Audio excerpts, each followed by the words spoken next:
Hello दोस्तों, नमस्कार। स्वागत है आपका एडवांस एग्रीकल्चर यूट्यूब चैनल पर। आज की इस वीडियो के माध्यम से हम बात करेंगे टमाटर की उन्नत खेती। टमाटर की फसल पर एक ऐसे विषय के ऊपर एक ऐसी जो बातें होती हैं ना दोस्तों, ऐसी बातों के ऊपर हम डिस्कशन करने वाले हैं। यह वीडियो होने वाली है जिसका जो नॉलेज है ना काफ़ी किसान भाइयों को कम होता है, क्योंकि कुछ ऐसी एक्टिविटी होती है टमाटर की फसल पर। यदि हम प्रॉपर देखभाल करेंगे, इन कामों को करेंगे तो उत्पादन भी बढ़ेगा, आमदनी हमको अच्छी होगी। कैसे हम सफलतम टमाटर के फार्मर्स बन सकते हैं, कौन सी आपको गलती नहीं करनी है, कौन सी ज़रूरी काम करने चाहिए, यह जो वीडियो है ना, चाहे वैरायटी हो, एरीगेशन हो, फर्टिगेशन हो, स्प्रे शेड्यूल हो, और कैसे आप अपनी टमाटर की फसल की जो बढ़वार है उसको आप बढ़ा सकते हैं, ज़्यादा पैदावार निकाल सकते हैं, ज़्यादा से ज़्यादा पौधे पर। वहीं आप परंपरागत तरीके से जो खेती करते हैं ना, 6-8 किलोग्राम ही टमाटर आप एक पौधे से निकाल सकते हैं। 18 किलोग्राम से लेकर 25 किलोग्राम प्रति पौधा टमाटर की आप हार्वेस्टिंग कैसे कर सकते हैं, इस वीडियो के माध्यम से संपूर्ण जानकारी साझा करने वाले हैं। सबसे पहले दोस्तों बात करते हैं टमाटर की उन्नतशील किस्में जो कि हाइब्रिड हैं। किसी वैरायटी को आप लगा रहे हैं तो हर एक जो वैरायटी है अलग अलग राज्यों के हिसाब से वैरायटी तैयार की जाती है। तो कोई नई वैरायटी का आप ट्रायल ले रहे हैं, नई वैरायटी को लगा रहे हैं, तो कोई नई किस्म को आप 1-2 बीघे पर लगा कर देखिए, 5-7 लानों को लगा कर देखिए, ट्रायल के रूप में उस जो वैरायटी का उसका डेमो लेकर देखिए। यदि उत्पादन अच्छा होता है तो उस किस्म का रकबा को आप बढ़ा सकते हैं। इन वैरायटी की भी जो उपज प्रोडक्शन जो क्षमता वैल्यू है वो काफ़ी अच्छी है, प्लस इन किस्मों में रोग बीमारी बहुत ही कम देखने के लिए मिलती हैं। नंबर 1 जो वैरायटी है यूएस एग्री सीड्स की SW 1504 और 1508 को आप लगा सकते हैं। इनकी जो दोस्तों कीमत है, 10 ग्राम सीड्स की कीमत 680 से 700 रुपये के आसपास कीमत देखने के लिए मिलती है। सिजेंटा कंपनी की साहो TO 3251 F1 वैरायटी है, 10 ग्राम सीड्स की कीमत 700 से 800 रुपये। सेमनिस कंपनी की अभिलाष जो टमाटर की वैरायटी आती है, 10 ग्राम सीड्स की कीमत 550 से 600 रुपये। यूएस की जो 2853 वैरायटी आती है, 3000 सीड्स की जो कीमत है 550 से 600 रुपये। नामधारी सीड्स की जो NS 962 आती है, 10 ग्राम सीड्स की कीमत 450 से 500 रुपये। तो इन किस्मों को आप लगा सकते हैं। अच्छा उत्पादन आप इन किस्मों से निकाल सकते हैं। बरसात के दिनों पर बेहद ही अच्छा उत्पादन इन किस्मों से आप निकाल सकते हैं। अब न्यू वैरायटी को हमेशा ट्रायल के रूप में ही लगाएं। अब इन किस्मों को किसान भाइयों के अक्सर क्या कमेंट्स आते हैं कि इन वैरायटी को हम कहां से ख़रीद सकते हैं, मिल नहीं रही है। तो अमेजोन से भी आप ख़रीद सकते हैं, लिंक डिस्क्रिप्शन में दी गई है। कीमत ही पता कर सकते हैं। अब देखिए, राज्यों के हिसाब से, सिटी के हिसाब से कीमत कम और ज़्यादा भी हो सकती है, नो डाउट से। बाकी रेट पता करने के लिए, ख़रीदने के लिए आप अमेजोन से भी खरीद सकते हैं, लिंक आपको डिस्क्रिप्शन में मिल जाएगी। अगले टॉपिक के और महत्वपूर्ण विषय एक्टिविटी के ऊपर बात करते हैं, पत्तों की कटिंग। यदि आप बरसात के दिनों पर टमाटर की खेती कर रहे हैं तो फंगस, सड़न और पत्तियों में जो फंगस की समस्या आती है ना, पत्तियां खराब होने लगती नीचे से, तो जो निचले साइड से हैं कुछ इस प्रकार आप देख सकते हैं कि कटर या फिर कैंची की मदद से आपको कटिंग करनी चाहिए। जो खराब पत्ती होती हैं, जो पीली पत्ती होती हैं, उनकी कटिंग कुछ इस प्रकार आपको करना चाहिए। कटिंग छटिंग आपको जरूर करना चाहिए। इसके अलावा जैसे आपने कटिंग कंप्लीट कर दी, फिर उसके बाद कॉपर ऑक्सीक्लोराइड 50% WP फंगिसाइड का स्प्रे करना चाहिए। इससे साफ सफाई बनी रहती है, फसल स्वस्थ रहती है, फंगस मुक्त रहती है, फंगस बढ़ने से भी काफ़ी हद तक कंट्रोल हो जाता है। तो जो टमाटर के नीचे के काले पत्ते हैं, पीले पत्ते हैं, फिर फंगस रहित जो पत्ती हैं, उनकी ही आपको कटिंग छटिंग करनी चाहिए, जो कि आप वीडियो पर देख रहे हैं। यह जो काम है ना दोस्तों, आपकी फसल को काफ़ी स्वस्थ करता है। तो हमेशा जो नीचे की पत्ती होती हैं उनकी ही कटिंग करना चाहिए। इसके अलावा बात करते हैं टॉप ड्रेसिंग, जिसे हम नॉर्मल भाषा पर गोड़ा लगाना, यानी गोड़ा मिट्टी को भी आपको ज़रूर चढ़ाना चाहिए, जो कि आप वीडियो पर देख रहे हैं। कभी कभी क्या होता है दोस्तों कि अक्सर जो जड़ों के पास की जो मिट्टी है ना, वहाँ कम हो जाती है या फिर पानी पड़कर मिट्टी बाहर आ जाती है। तो कुछ इस प्रकार आपको गोड़ा लगाना चाहिए, जो कि आप वीडियो पर देख रहे हैं ना। इस प्रकार मिट्टी को आप तने के पास चढ़ा सकते हैं। कुछ किसान भाई कहते हैं कि क्या जड़ें तो बाहर नहीं आ जाएंगी, कोई समस्या नहीं आएगी। फसल की एक अच्छी बढ़वार देखने के लिए इससे मिलने वाली है, फसल की स्वस्थ और काफ़ी अच्छी बढ़वार देखने के लिए मिलेगी। तो कब लगाएं? फर्स्ट जो गोड़ा है 35 से 40 दिन की फसल। सेकंड है आपको जो टॉप ड्रेसिंग है लगभग 80 से 90 दिन के आसपास की फसल होती है, तो सेकंड बार मजदूरों की मदद से कुछ इस प्रकार जो कि आप वीडियो पर देख रहे हैं, यह टमाटर पर गोला लगाई हुई फसल आप देख रहे हैं, विजुअलाइज देख पा रहे हैं। तो यह काम करने से ना काफ़ी अच्छा फ़ायदा होता है। अब बात करते हैं खरपतवार की रोकथाम, वीड कंट्रोल। तो देखिए, टमाटर की फसल पर रासायनिक खरपतवार नाशक का स्प्रे यदि आप करते रहेंगे तो एक दिन जो भूमि है ना वो पूरी तरह बंजर हो जाएगी। तो यूएस ने क्या किया था कि 18-19 दशक में बहुत ज़्यादा खरपतवार नाशक का स्प्रे किया था, उपयोग किया था, जिससे खरपतवार तो कंट्रोल हो रहे थे, लेकिन धीरे धीरे खरपतवार पूरी तरह कंट्रोल नहीं हो पा रहे थे। परिणाम स्वरूप ज़्यादा रासायनिक का उपयोग करना पड़ा, जिससे ज़्यादा से ज़्यादा खरपतवार तो कंट्रोल हो रहे थे, लेकिन धीरे धीरे कंट्रोल होना भी बंद हो गया। रासायनिक का जो मात्रा बढ़ाने से जो उत्पादन है, पैदावार है, वो घट गई और भूमि काफ़ी हद तक बंजर होने लगी थी। तो फिर उन किसान भाइयों ने धीरे धीरे कृषि यंत्रों का उपयोग करके, जैसे कोल्पा है और जो कि आप वीडियो पर देख रहे हैं, high electricity flame sparking machine को आप वीडियो पर देख रहे हैं, यह यूएस और फॉरेन कंट्री पर काफ़ी ज़्यादा चलाई जाती है। इससे खरपतवार जो है ना वो स्पार्क से, इलेक्ट्रिसिटी से कंट्रोल हो जाता, कोई खरपतवार नाशक स्प्रे करने की आवश्यकता नहीं है। नई नई मशीनों का आविष्कार किया जिससे खरपतवार को हम कंट्रोल कर सकते हैं और इससे खरपतवार नाशक का स्प्रे ना करना पड़े। तो खरपतवार को कंट्रोल करने के लिए हमारे किसान भाई भी कुछ ऐसा कर सकते हैं, क्योंकि वैसे भी इंडिया पर जुगाड़ चलते हैं। तो आप कोल्पा की मदद से या फिर देसी जुगाड़ की मदद से आप खरपतवार नाशक का टमाटर की फसल पर स्प्रे ना करें। इसकी बजाय दोनों बेड के बीच में यदि खरपतवार उग चुका है तो मजदूरों की मदद से निराई गुड़ाई करें या फिर मशीनों से कोल्पा चलाकर खरपतवार को कंट्रोल कर सकते हैं। पावर बीडर या फिर पावर टीलर की मदद से भी खरपतवार को आप कंट्रोल कर सकते आसानी से।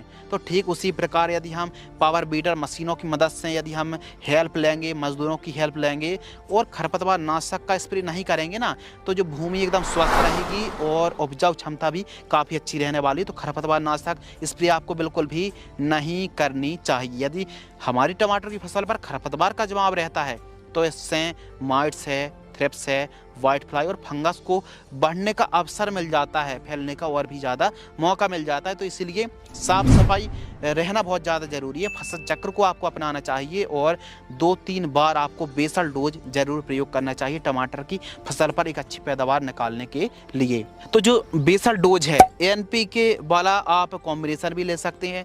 NPK 12-32-16-50 kilogram, micro nutrient 10 kilogram और रीजेंट GR दानेदार इंसेक्टिसाइड 5 किलोग्राम, इन सभी को मिक्स करके प्रति एकड़ की दर से जब आप पौधरोपण कर रहे हो उस समय भी प्रयोग कर सकते हैं। या फिर SSP 50 kilogram, DAP 50 kilo, MOP 25 और रीजेंट 5 किलोग्राम। तो इनका भी प्रयोग आप अपनी पूरी फसल की लाइफ साइकिल पर 2 से 3 बार बेसल डोज जड़ों से 7 से 8 इंच दूर जड़ों के पास दे करके आप दोस्तों सिंचाई कर सकते हैं। बेहतर आपको रिजल्ट मिलेंगे। बेड तैयार करते समय भी इन कामों को आप करा सकते हैं। बेड की जो चौड़ाई रखनी है वो 2.5 फीट रखनी है, बेड की ऊंचाई 1 से 1.5 फीट, बेड से बेड की दूरी 3 फीट और सेंटर से सेंटर की दूरी 5 फीट रखनी चाहिए। बरसात पर बेड ऊंची बनाएं, गर्मियों पर बेड चौड़ी बनाएं, ध्यान रखिए। अगर टाइमिंग के ऊपर बात करें तो वैसे तो आप 12 महीने टमाटर की खेती कर सकते हैं। बरसात के लिए जुलाई से अगस्त के मध्य पौधरोपण करें, गर्मियों के दिनों पर फरवरी से मार्च और सर्दियों पर अक्टूबर से नवंबर के मध्य आप पौधरोपण कर सकते हैं।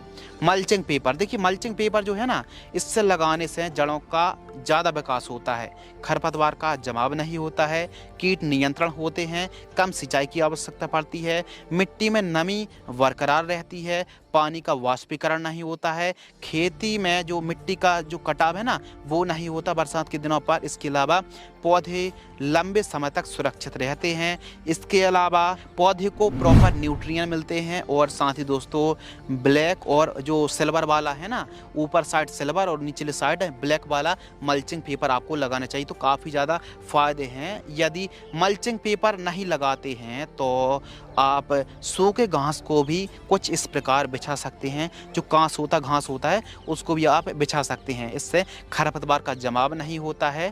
तो जो आप वीडियो पर देख रहे हैं इस प्रकार भी जो घास होते खरपतवार होते हैं, सूखे खरपतवार को बिछा सकते हैं। बाकी आप मल्चिंग पेपर लगाएंगे तो बेहतर आपको लाभ मिलने वाला है। तो इस हिसाब से भी आप 1 एकड़ में 30 माइक्रोन का मल्चिंग पेपर लगाते हैं तो 10-12 हज़ार रुपये के आसपास खर्च आने वाला है 1 एकड़ में। इसके अलावा दोस्तों बात करते हैं टमाटर में नेमेटोड्स की समस्या आती है। अब यह जो नेमेटोड्स है ना, हिंदी पर दोस्तों हम इसे नेमेटोड्स और इंग्लिश पर रूट्स नोट्स नेमेटोड्स के नाम से हम जानते हैं। तो यह जो नेमेटोड्स है ना दोस्तों, यह हम अपनी आंखों से नहीं देख सकते बल्कि माइक्रोस्कोप से देख सकते हैं। यह एक सूक्ष्म जीव होता है और जो सूत्रकृमि के नाम से भी जाना जाता है। हमारी टमाटर की फसल पर जड़ों के बीच में गांठें बन जाती हैं, जिससे ठीक तरीके से पैदावार हमको नहीं मिल पाती है, फसल में पीलापन की समस्या आती है और ही साथ ही फल फूल की संख्या कम हो जाती है, बढ़वार एकदम कम हो जाती है।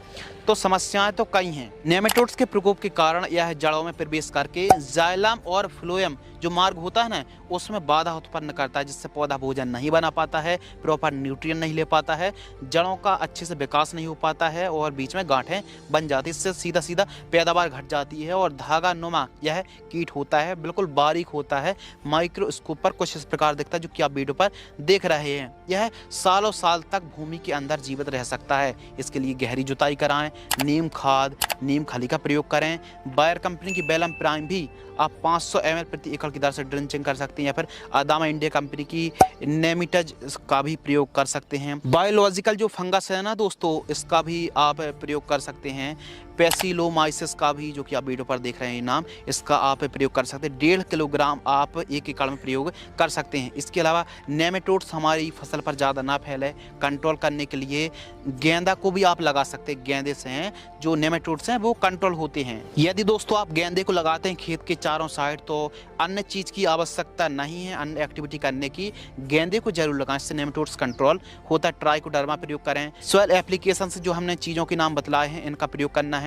इसके अलावा ढेंचा की भी आप खेती कर सकते हैं। यह ऑर्गेनिक खाद होती है और हमारी फसल को उपजाऊपन बनाती है। तो ढेंचे की खेती करके आप ठीक तरीके से प्लोविंग करा दीजिए। जब वो तैयार हो जाती है तो फसल चक्र अपनाना चाहिए और साथ ही कार्बोफ्यूरॉन 1.5 किलोग्राम प्रति हेक्टेयर की दर से भी प्रयोग आप कर सकते हैं। यह दोस्तों जो आप फोटो पर नाम देख रहे हैं ना, ये टमाटर की फसल पर और बैगन की फसल पर यह नेमेटोड्स काफ़ी ज़्यादा परेशान करता है। नेमेटोड्स की रोकथाम के लिए गेंदे को लगा सकते हैं, सेवंती को लगा सकते हैं बीच बीच में, सतावर और साथ ही सरसों को भी आप लगा सकते हैं। यदि टेम्परेचर और ह्यूमिडिटी दोस्तों बढ़ती है ना, तो इसका प्रकोप और भी ज़्यादा बढ़ जाता है। तो इसलिए प्रॉपर सिंचाई करना ही बहुत ज़्यादा ज़रूरी है। तो इन बातों को ध्यान रखें। पौधरोपण करने से पहले 2 बार ट्राइकोडर्मा जरूर चला दीजिए। 500 ग्राम 15 दिन पहले चलाएं और जिस दिन पौधरोपण करना है उससे 1-2 दिन पहले फिर से 500 ग्राम ट्राइकोडर्मा को चला दीजिए। और ट्राइकोडर्मा के साथ कोई भी रासायनिक का प्रयोग नहीं करना चाहिए। यदि आप नेमेटोड्स का जो आप बायोलॉजिकल कंट्रोल कर रहे हैं, फंगस को चला रहे हैं, तो उसके साथ भी कोई भी रासायनिक का प्रयोग नहीं करना चाहिए। प्लांट डिस्टेंस के ऊपर दोस्तों बात करते हैं, तो टमाटर की आप खेती कर रहे हैं तो पौधे से पौधे की दूरी 2 फीट, लाइन से लाइन की दूरी 4.5 फीट और 1 बेड पर डबल लाइन पर पौधरोपण करना चाहिए। डबल लाइन पर पौधरोपण कर रहे हैं तो 15 से 16 हज़ार पौधे लगेंगे। सिंगल लाइन पर पौधरोपण कर रहे हैं तो आपको 8,000 पौधे की रिक्वायरमेंट पड़ने वाली है। तो इस हिसाब से यदि आप आवश्यकता अनुसार इन बातों को फॉलो करेंगे तो काफ़ी अच्छी बढ़वार देखने के लिए मिलेगी। अब बात करते हैं दोस्तों ड्रिंचिंग शेड्यूल। टमाटर की फसल पर यदि एक अच्छी बढ़वार आप चाहते हैं तो 3-4 ड्रिंचिंग करना बहुत ज़्यादा ज़रूरी है। जो फर्स्ट ड्रिंचिंग एक घुट्टी होती है और एक अच्छी बढ़वार के लिए जड़ें मिट्टी को जल्दी से जल्दी पकड़ लें और ज़्यादा दिन तक हमारी फसल हरी भरी रहे तो ड्रिंचिंग करने से सूखने की समस्या नहीं आती, जड़ों का अच्छा विकास होता है और भी बहुत सारे फायदे हैं। तो जो फर्स्ट ड्रिंचिंग है दोस्तों 3 दिन के आसपास की फसल होती है तो NPK 19-19-19 1 किलोग्राम, इसके साथ कार्बेंडाजिम 50% WP फंगिसाइड 500 ग्राम लेना है। 200 लीटर पानी घोल करके ड्रिंचिंग करना है जड़ों के पास। सेकंड ड्रिंचिंग 6 से 7 दिन की फसल होती है। Micro nutrient fertilizers 1 kilogram, NPK 12-61-0 1 kilogram और copper oxychloride 50% WP fungicide 500 gram, इन तीनों को मिक्स करना है 200 लीटर पानी घोल करके, जो कि आप वीडियो पर देख रहे हैं। कुछ इस प्रकार ड्रिंचिंग करना चाहिए।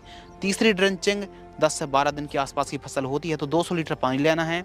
सागरिका सीवीड जो लिक्विड फॉर्म वाली आती है 500 ml, ह्यूमिक एसिड 500 ग्राम, माइकोराइजा 500 ग्राम और NPK 19-19-19 1 किलोग्राम 200 लीटर पानी घोल करके आपको ड्रिंचिंग करना चाहिए।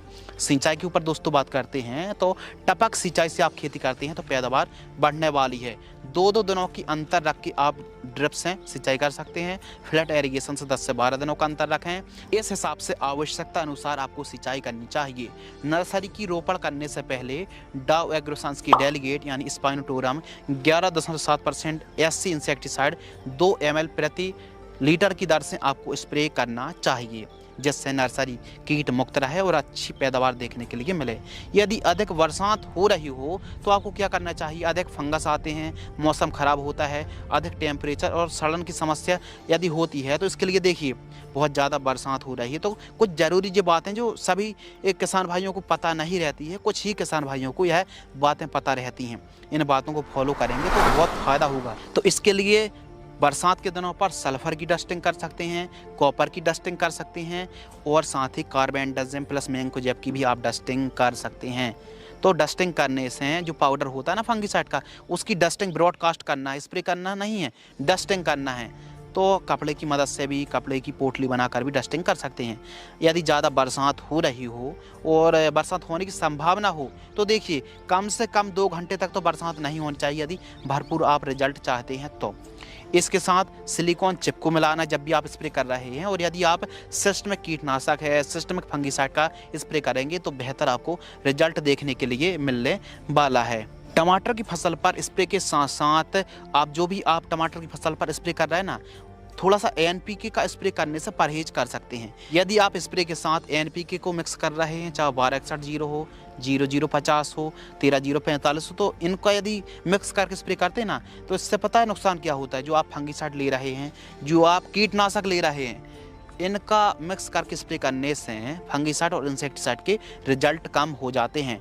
टमाटर की फसल पर खाद और स्प्रे प्रबंधन के ऊपर दोस्तों बात करते हैं तो टमाटर की फसल पर आपको नीला ट्रैप लगाना चाहिए, पीला ट्रैप है, लाइट ट्रैप है, नीम ऑयल का स्प्रे करें, फेस ऑयल है, इमिडाक्लोप्रिड है, एसिटामिप्रिड है और एसीफेट का स्प्रे कर सकते हैं। स्टार्टिंग पर प्रोफेनोफॉस है, साइपरमेथ्रिन है, डाइमेथॉइड है, पेप्रोनिल है, थार्मोथॉक्सोन है, लैम्डासालोथ्रीन है, कार्बोसल्फान का स्प्रे कर सकते हैं, पाइरिप्रॉक्सीफेन का स्प्रे कर सकते हैं, एमामेक्टिन बेंजोएट का भी आप स्प्रे कर सकते हैं, जो कि आप क्वांटिटी देख रहे हैं वीडियो पर। यह दोस्तों जो डोज है ना वो 15 लीटर की दर से हैं और बीच में गेंदे की 3-4 लाइन बीच में आपको ज़रूर लगाना चाहिए और ज़्यादा खाद ना देना पड़ रहा है तो शुरुआत में आप जीवामृत को चला सकते हैं, ट्राइकोडर्मा है, ह्यूमिक एसिड है, गोबर की खाद का प्रयोग कर सकते हैं, मुर्गी खाद है, सरसों की खली है, नीम खली है, इसके अलावा वर्मी कंपोस्ट है, जीवामृत है, बीजामृत है, मिल्क का स्प्रे कर सकते हैं, फिटकारी का प्रयोग कर सकते हैं, नीला थोता है, इसके अलावा बोरॉन है, कैल्शियम नाइट्रेट है, मोलिब्डेनम जैसे पोषक तत्व हैं, फेरस सल्फेट है और चिलेटेड माइक्रो न्यूट्रिएंट है, कैल्शियम, इनका प्रयोग आप कर सकते हैं। तो इस हिसाब से आवश्यकता अनुसार आप खादों का प्रयोग करना चाहिए। टमाटर की फसल पर कीट प्रबंधन के ऊपर बात करें तो यह जो फोटो पर आप देख रहे हैं ना, कई प्रकार के कीटों का प्रकोप देखने के लिए मिलता है। प्रमुख रूप से लेट ब्लाइट है, अर्ली ब्लाइट, फल छेदक, विल्ट की समस्या आती है और साथ ही प्रमुख रूप से टमाटर में क्रैकिंग की समस्या आती है, माइट्स है, ब्लैक थ्रेप्स है और साथ ही लीफ माइनर की समस्या देखने के लिए मिलती है। गलन की समस्या आती है बरसात के दिनों पर कुछ ज़्यादा। तो बीमारी तो कई हैं। देखिए बीमारी के लिए जो स्प्रे शेड्यूल है, वीडियो को आप पॉज करके भी देख सकते हैं, फर्स्ट स्प्रे, सेकंड, थर्ड, इस हिसाब से 6-7 महीने तक का हमने स्प्रे शेड्यूल जो बतलाया है वो यदि लॉजिक लगाकर, विवेक लगाकर, अनुभव लगाकर यदि स्प्रे शेड्यूल चलाते हैं तो बेहतर रिजल्ट देखने के लिए मिलेगा। डोज जो बतला रहे हैं दोस्तों वो 15 लीटर की दर से बतला रहे हैं। 15 लीटर का जो पंप आता उसकी दर से आपको स्प्रे शेड्यूल चलाना चाहिए। इसके अलावा टमाटर की फसल पर यदि कीट का प्रकोप कम है तो गैप को बढ़ा भी सकते हैं। इसके अलावा बात करते हैं टमाटर की फसल पर बंधाई। तो आवश्यक सामग्री जो है ना, बांस के टुकड़े मजबूत होना चाहिए। देखिए टमाटर की जो वैरायटी है वो शाखाएं वाली टमाटर है। यदि टमाटर की बंधाई करेंगे तो 80% ज़्यादा पैदावार मिलने वाली है। बांस के टुकड़े लगाइए मजबूत, 2000 बांस के टुकड़े मजबूत होना चाहिए, 10 फीट ऊंचाई वाले होने चाहिए। पैड वायर की आवश्यकता पड़ेगी 50 किलोग्राम, यह 140 से 150 रुपये प्रति किलोग्राम का रेट देखने के लिए मिलता है। सुतले की आवश्यकता पड़ेगी 50 किलोग्राम बंधाई के लिए एवं टमाटर की 8 से 10 बंधाई करनी चाहिए। अब जो टमाटर की बंधाई है, पैड वायर 3 लेयर पर खींच के कुछ इस प्रकार बंधाई करें। अब जो पौधा है ना उसकी शाखाएं यदि लेफ्ट साइड की शाखाएं हैं ना, यदि वो लेफ्ट साइड जा रही हैं तो उस शाखा को राइट साइड की रस्सी में बांधना चाहिए। यानी लेफ्ट साइड यदि शाखाएं जा रही तो राइट साइड की रस्सी में बंधाई करनी चाहिए। इस हिसाब से हल्के हाथों से जो कि आप वीडियो पर देख रहे हैं इस प्रकार टमाटर की बंधाई करेंगे, स्ट्रक्चर मजबूत रखेंगे। आड़े में बांस लगा सकते हैं या फिर वजन को कंट्रोल करने वाला जो स्टे आप देख रहे हैं ना, ये लोहे वाली जो आप पाइप देख रहे हैं, इस प्रकार भी आप लगा सकते हैं। जितनी ज़्यादा टमाटर की फसल पर वजन आता है, बंधाई यदि अच्छी करेंगे तो फिर जो बढ़वार है, जो फसल तैयार कर रहा है, वो बहुत अच्छी आउटपुट आपको दे सकती है। तो इन बातों को फॉलो करें, खाद शेड्यूल को इस प्रकार चलाएं यदि आप साधारण तरीके से खेती कर रहे हैं तो। जो खाद का कॉम्बिनेशन है वो प्रति एकड़ की दर से जड़ों से 5 से 6 इंच दूर जड़ों के पास देकर आपको सिंचाई करना चाहिए। यदि दोस्तों लागत के ऊपर बात करें तो 1 एकड़ में टमाटर की फसल पर जो लागत लगने वाली है वो 1 लाख रुपए से लेकर 1.5 लाख रुपए के आसपास लागत लगने वाली है। तो टमाटर की फसल पर मल्चिंग पेपर 30 माइक्रोन का और ड्रिप आप लगाइए 16 mm इन लाइन। बेड बनाइए, खेत की तैयारी अच्छे तरीके से करें।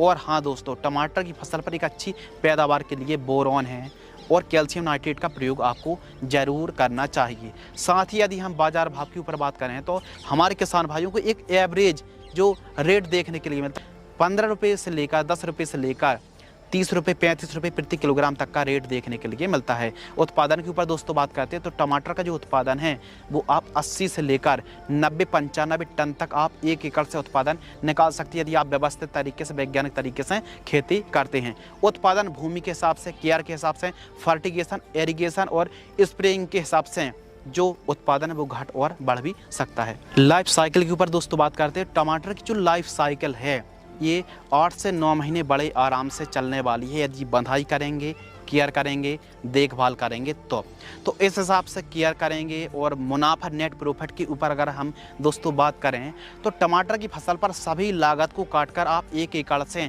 6 से 8 लाख रुपए तक कमाई कर सकते हैं। यदि उत्पादन अच्छा होता है, बाजार भाव अच्छे मिलते हैं तो हमारे किसान भाइयों को टमाटर की फसल से एक अच्छी और मोटी कमाई हमारे किसान भाई टमाटर की फसल से कमाई कर सकते हैं। तो आज की इस वीडियो के माध्यम से टोमेटो फार्मिंग की A to Z संपूर्ण जानकारी डिटेल में जानकारी साझा की। यदि आपको यह वीडियो पसंद आती है तो वीडियो को लाइक करें। धन्यवाद।